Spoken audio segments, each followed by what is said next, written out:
Hello guys, today நம்ம டேட்டாபேஸில் SQL start பண்ண போகிறோம். ரொம்ப டெப்த்தாக போகிறதுக்கு முன்னாடி SQL பற்றி ஒரு ஓவர்வியூ கொடுத்துட்டு அதுக்கப்புறமா அதை ஸ்டார்ட் பண்ணலான்னு இருக்கும். டுடே ஒரு இன்ட்ரடக்ஷன் கிளாஸ் மாதிரி வச்சுக்கலாம்.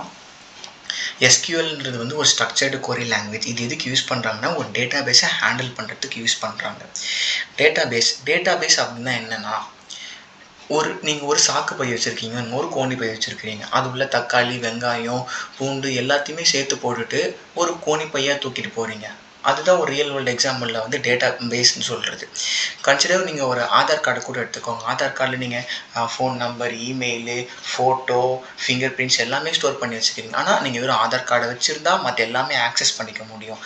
சிமிலராக அது போல் தான் நீங்கள் அதில் வந்து ஒரு இன்ஃபர்மேஷன் எழுதி வச்சுக்கலாம், எடுத்துக்கலாம். நம்ம இப்போ நினச்ச நேரத்தில் உங்கள் ஃபோன் நம்பர் எடுத்துக்கலாம், இமெயில் ஐடி எடுத்துக்கலாம். அது போல் தான் வந்துட்டு டேட்டா பேஸும் ஒர்க் ஆகுது.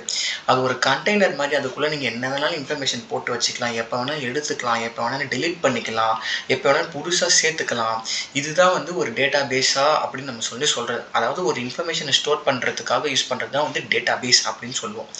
அந்த டேட்டா பேஸை நிறைய லாங்குவேஜ் வச்சு ஹேண்டில் பண்ண முடியும். For example MySQL, PostgreSQL, Oracle SQL. There are multiple types of SQL there. Here today I chosen MySQL. MySQLன்றது வந்து ஒரு ஓப்பன் சோர்ஸ்னு சொல்லுவாங்க. ஓப்பன் சோர்ஸ் இந்த சென்ஸ் அது வந்து ஃப்ரீ ஆஃப் காஸ்ட். அதாவது ஃப்ரீ ஆஃப் காஸ்ட் அண்ட் அதுக்கு வந்து எந்த வேறு ஒரு லைசன்ஸும் தேவை கிடையாது. யார்கிட்டையும் பே பண்ண எந்த அவசியமும் கிடையாது.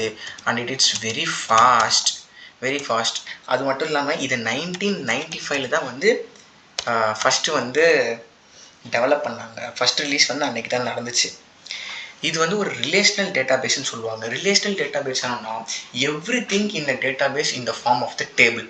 எல்லாமே இங்கே வந்து ஒரு டேபிள் மட்டும் தான். நீங்கள் ஸ்டோர் பண்ணுற எல்லா இன்ஃபர்மேஷனும் நீங்கள் ஒரு டேபிள் ஃபார்மேட்டில் தான் ஸ்டோர் ஆக ஆரம்பிக்க போகுது.